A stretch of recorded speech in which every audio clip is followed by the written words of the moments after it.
32 stations. 115 millions de voyageurs l'année dernière. Je vous parle de la ligne 13.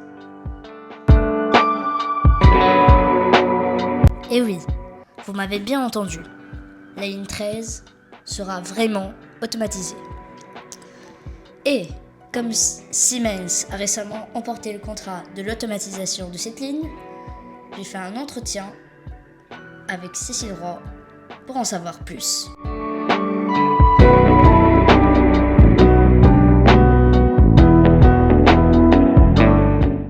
Mais pourquoi a-t-on choisi la ligne 13 pour être automatisée ? Eh bien, c'est l'une des lignes les plus fréquentées du réseau, avec 550 000 voyageurs par jour. Et elle est aussi assez longue, avec 32 stations et 2 branches au nord. Maintenant, voici le calendrier pour ce projet. En 2027, les premiers MF-19 arriveront sur la ligne. Ces rames seront plus spacieuses et modernes que les MF-77 actuelles, mais auront moins de place assise. Une autre chose intéressante sur les MF-19 est qu'ils pourront être convertis en conduite automatique, car au début, ils seront employés en conduite manuelle.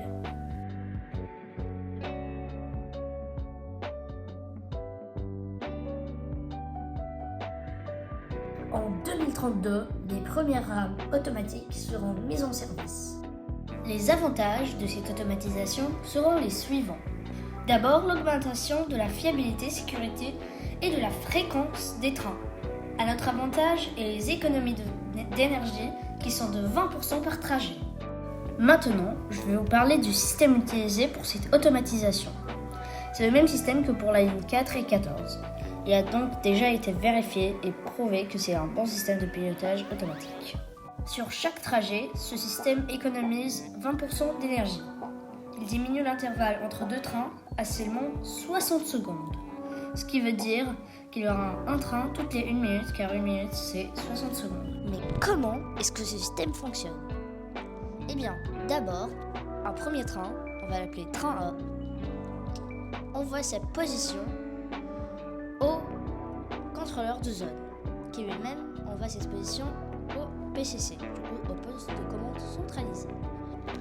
Le contrôleur de zone regarde ensuite la position et selon si le train derrière lui pourrait rouler en toute sécurité ou pas, envoie la permission de rouler au train B, du coup au train qui est derrière le premier train.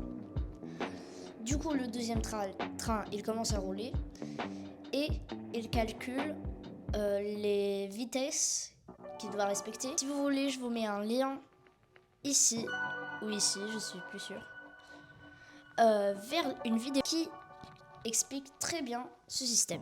Aussi, ce système s'appelle le système MTC-VTC.